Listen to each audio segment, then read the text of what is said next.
तान्या जैसे ही ऑफिस की कैब से उतरकर अपने घर के दरवाजे पर पहुंची, उसके कानों में वो चिरपरिचित आवाजें पड़ने लगी जो पिछले 2 सालों से उसकी रोजमर्रा की जिंदगी का एक कड़वा हिस्सा बन चुकी थी। दरवाजे के अंदर कदम रखते ही उसे अपनी नंद दिव्या की तेज और तंज भरी आवाज सुनाई दी। माँ, भाभी आज फिर से देर आई हैं। पता नहीं रोज रोज कहाँ जाती हैं। स्कूल की नौकरी तो 3 बजे ही खत्म हो जाती है, फिर ये शाम के 6 बजे तक बाहर क्या करती रहती है। संध्या सुधा देवी भी तुरंत अपनी बेटी की हाँ में हाँ मिलाते हुए बोली, हाँ, इसे तो घर की कोई फिक्र है ही नहीं। महारानी की तरह सुबह तैयार होकर निकल जाती है और शाम को थका हुआ चेहरा लेकर लौट आती है। घर का सारा बोझ तो हमें ही जैसे माँ बेटी के कंधों पर डाल दिया है। तान्या ने एक गहरी सांस ली। वह एक प्राइवेट स्कूल में सीनियर काउंसलर थी। उसका पूरा दिन बच्चों की मानसिक उलझनों को सुलझाने, उनके माता पिता की काउंसलिंग करने और स्कूल के सेमिनार आयोजित करने में बीतता था। उसका काम 3 बजे खत्म नहीं होता था, लेकिन इस घर में उसकी इस मेहनत की, उसकी पढ़ाई की, उसकी अहमियत नहीं थी। तान्या अंदर आई और बहुत ही शांति से अपनी सास की तरफ देखकर कहा, नमस्ते माँ जी। सुधा देवी ने उसकी तरफ देखे बिना ही बहुत ही रूखेपन से जवाब दिया, नमस्ते। अब आ गई हो तो जाकर खाना बना लो, पहले ही बहुत देर हो गई है और मुझे गैस की तकलीफ हो रही है। तान्या ने बिना कोई जवाब दिए अपना बैग सोफे के किनारे रखा और सीधे रसोई की तरफ बढ़ गई थी, लेकिन तभी पीछे से दिव्या ने जानबूझकर अपनी आवाज को थोड़ा सा और ऊंचा करते हुए एक ऐसा तीर छोड़ा जिसका मकसद सिर्फ तान्या के चरित्र पर कीचड़ उछालना था। माँ, आपको पता है भाभी के ऑफिस में कोई नया बॉस आया है, शायद इसीलिए इन्हें आजकल हमारे घर पर आने में ऑफिस से रुकना बहुत अच्छा लगता है। आखिर बॉस को खुशी भी तो करना होता है ना, प्रमोशन के लिए। रसोई के दरवाजे पर सब्जी की टोकरी उठाते हुए तान्या के हाथ एक पल को रुक गए। उसके सीने में एक अजीब सी चुभन हुई। यह कोई साधारण सा ताना नहीं था, ये एक औरत के चरित्र पर किया गया सबसे घटिया वार था। लेकिन तान्या ने पलटकर कोई जवाब नहीं दिया। वह जानती थी कि 24 साल की दिव्या पूरा दिन घर पर खाली बैठती थी। ना वह आगे की पढ़ाई कर रही थी और ना ही कोई काम। उसका एक ही शौक था, दिन भर टीवी देखना, फोन पर दोस्तों से गप्पे मारना और अपनी भाभी के खिलाफ झूठी या कहानियां गढ़कर घर का माहौल खराब करना। तान्या एक काउंसलर थी, वो लोगों के दिमाग को पढ़ना जानती थी। वो समझती थी कि दिव्या का ये बर्ताव उसके अपनी खालीपन और सुरक्षा की भावना से पैदा हुआ है। लेकिन तान्या का पति अभय, जो स्वभाव से बहुत अच्छा था, अपनी माँ और बहन के इस जहरीले बर्ताव के आगे हमेशा अंधा गूंगा बहरा बना रहता था। उस शाम जब अभय ऑफिस से लौटा तो उसका चेहरा बहुत ही उखड़ा हुआ था। उसने आते ही तान्या को कमरे में बुलाया और सीधे सवाल दाग दिया, तान्या, मुझे आज दिव्या ने बताया कि तुमने कल रात माँ से कहा कि तुम्हें इस घर में रहना है, बिल्कुल पसंद नहीं है और तुम मुझे यहाँ से अलग ले जाना चाहती हो। तान्या ने अपने हाथ में पकड़ी हुई पानी की बोतल मेज पर रखी और बहुत ही हैरानी से अभय को देखा। मैंने ऐसा कब कहा अभय? अभय ने झुंझलाते हुए कहा, कल रात दिव्या ने खुद तुम्हें माँ के कमरे में ऐसा कहते हुए सुना है। तुम जानती हो कि माँ की तबीयत वैसे ही ठीक नहीं रहती, तुम उन्हें ऐसी बातें कहकर क्यों परेशान करती हो? तान्या के चेहरे पर अब कोई हैरानी नहीं थी, बल्कि एक गहरी निराशा थी। अभय, तान्या ने बहुत ही शांत लेकिन सख्त आवाज में कहा, कल रात मैं स्कूल के एक बड़े इवेंट की वजह से बहुत ही थकी हुई थी और मैं ठीक 10 बजे अपने बिस्तर पर आकर सो गई थी। मैं कल रात माँ जी के कमरे में गई ही नहीं हूँ। तकलीफ मुझे इस बात की नहीं है कि दिव्या झूठ बोलती है, क्योंकि वो उसकी फितरत बन चुकी है। तकलीफ तो मुझे इस बात की है कि तुम बिना सच जाने, बिना मुझसे कुछ भी पूछे, उसकी मनगढ़ंत बातों को हमेशा सच मान लेती हो। क्या तुम्हारे लिए मेरी सच्चाई की कोई कीमत नहीं है? अभय के पास इसका कोई जवाब नहीं था। वो बस नजरें छुपा चुरा कर कमरे से बाहर चला गया। तान्या को समझ आ गया था कि इस घर में रस सफाई देने का कोई फायदा नहीं है। कुछ दिन बाद तान्या के मंगेतर रोहन के घर पर बुलावा आया। रोहन के परिवार वालों ने एक छोटी सी पूजा डिनर पार्टी रखी थी। दिव्या बहुत खुश थी और पूरे घर में इटलाती हुई फिर घूम रही थी। उसकी सास सरला जी ने उसे खास तौर पर फोन करके बुलाया था। शाम को जब सब तैयार हो रहे थे तो दिव्या ने तान्या के कमरे में पास आकर ताना मारते पूछा, भाभी आप क्या करेंगी जाकर? वहाँ तो सब मेरे होने वाले ससुराल वाले होंगे ना, आप घर पर ही रुक जाइए। वैसे भी आपको हमारे साथ जाना कहाँ पसंद है? तान्या जो पहले बालों में कंघी कर रही थी उसने मुड़कर देखा और तुरंत कहा, नहीं दिव्या, मैं भी चलूंगी।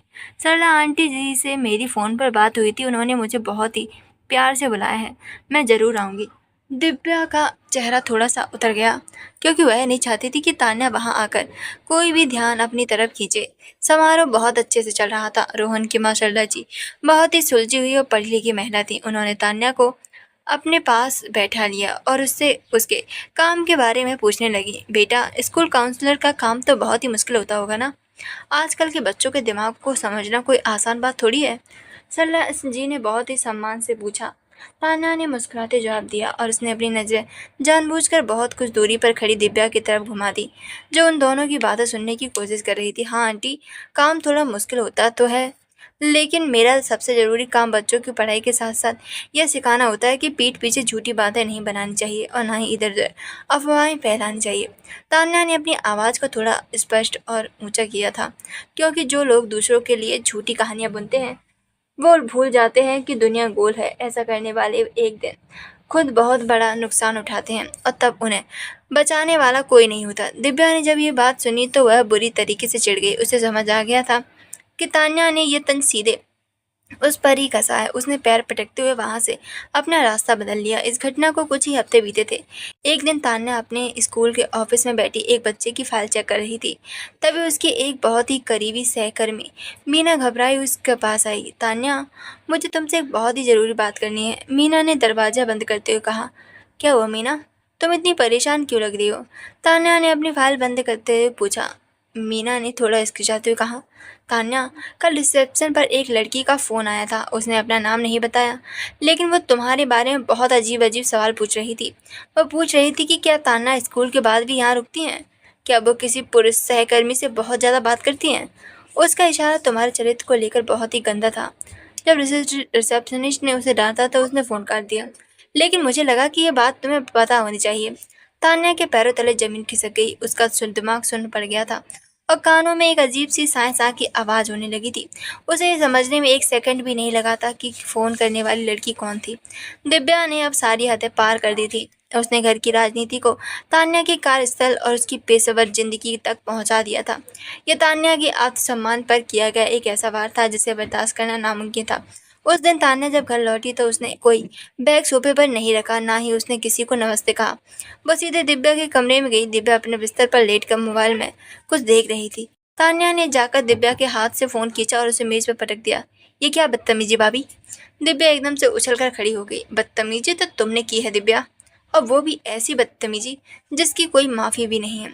तान्या की आवाज़ में कोई चीख पुकार नहीं थी, बल्कि एक ऐसी खौफनाक और बर्फीली कड़क थी। एक पल को दिव्या भी सहम सी गई थी। तुमने कल मेरे स्कूल के रिसेप्शन पर फ़ोन करके मेरे चरित्र पर सवाल उठाने की जो घटिया कोशिश की है ना, उसका अंजाम तुम जानती भी हो? दिव्या का चेहरा एक सेकंड के लिए पीला पड़ा, लेकिन फिर उसने डिटाई का नकाब ओढ़ लिया। मुझे नहीं पता आप क्या कह रही हैं, और अगर मैंने फ़ोन किया भी हो तो क्या गलत किया? मैं तो बस ये जानना चाहती थी कि आप सच में वहाँ काम करती हैं या फिर कोई गुलछर्रे उड़ा रही हैं। मुझे अपने भाई की चिंता होती है। तान्या ने दिव्या की आंखों में सीधे देखते हुए कहा। दिव्या, तुम जो ये झूठी बातें फैला रही हो ना, मेरी इज्जत उछालने की जो ये गंदी कोशिश कर रही हो, ये तुम्हारे अपने खोखलेपन को दिखाता है। तुम भी कल को किसी घर की बहू बनोगी।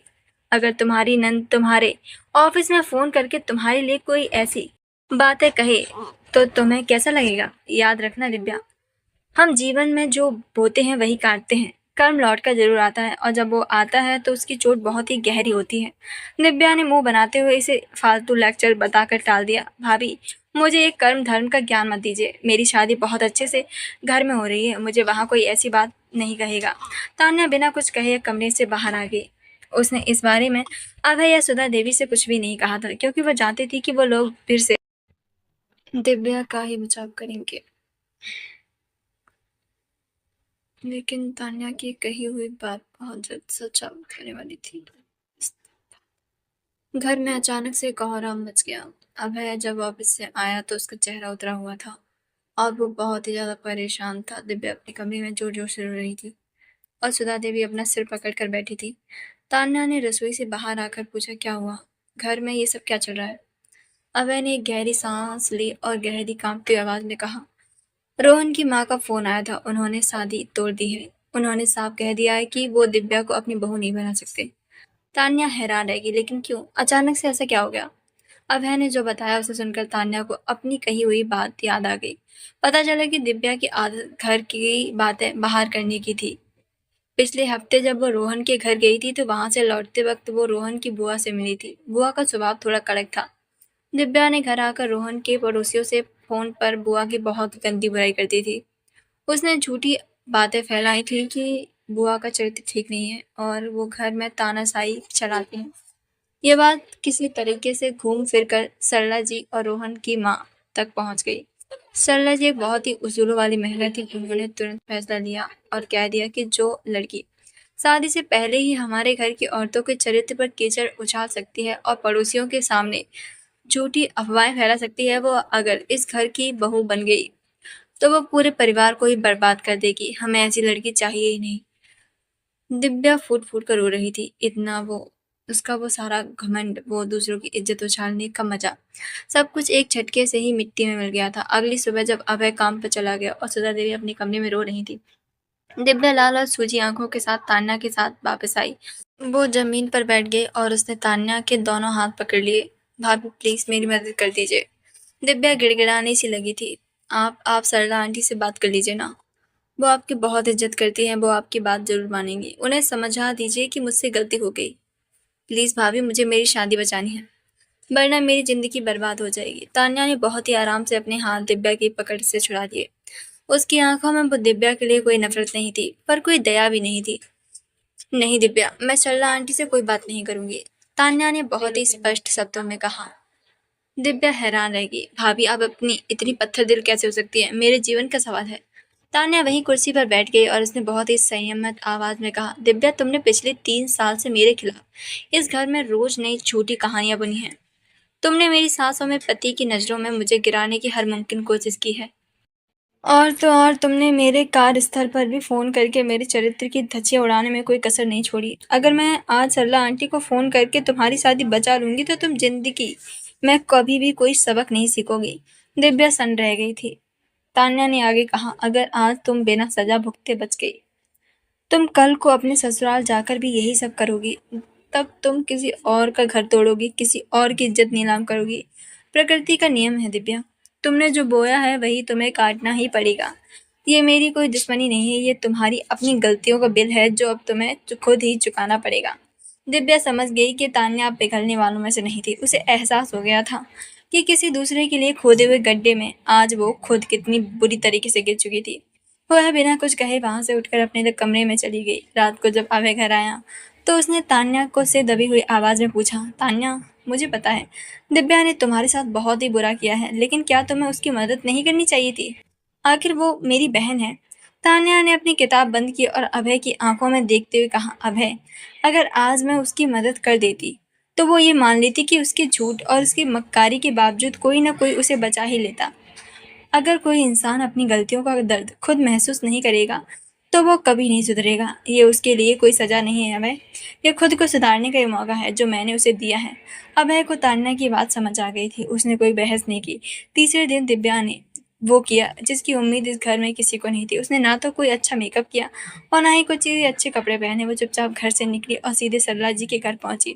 वहां जाकर उसने रोहन की बुआ सरला जी के सामने हाथ जोड़कर अपने किए की माफी मांगी। उसने अपनी सारी गलतियां मानी, कबूल किया कि उसने सिर्फ अपने ईगो के संतुष्ट करने के लिए वो झूठी बातें फैलाई थी। सरला जी ने उसकी माफी तो स्वीकार कर ली, लेकिन शादी के फैसले को बदलने से इनकार कर दिया। दिव्या के लिए ये बहुत बड़ी सजा थी, लेकिन इस सजा ने उसे एक नया इंसान बना दिया था। एक हफ्ते बाद दिव्या ने अपने घर में भी एक बहुत बड़ा सच कबूल किया था। उसने सुधा देवी के सामने बैठकर रोते हुए कहा, माँ, मैंने आज तक तान्या भाभी के बारे में आपको जितनी भी बातें बताई थी वो सब मेरा कोरा झूठ था।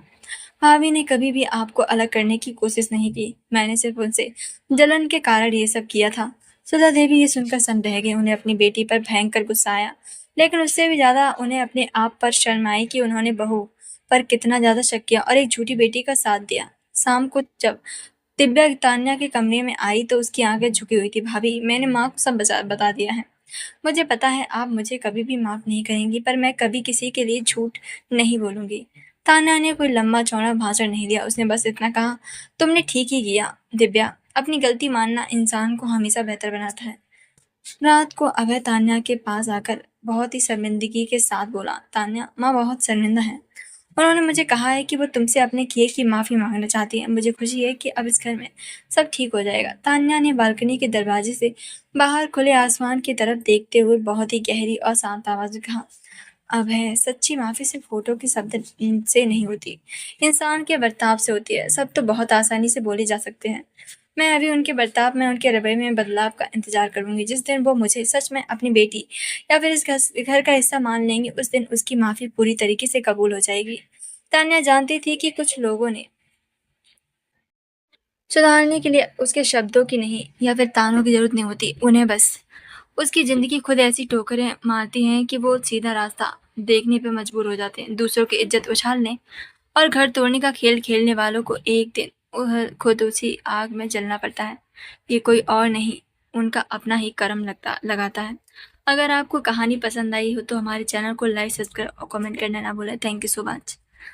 थोड़ी सी आवाज़ का डिस्टर्बेंस है तो प्लीज़ एडजस्ट करना। Thank you.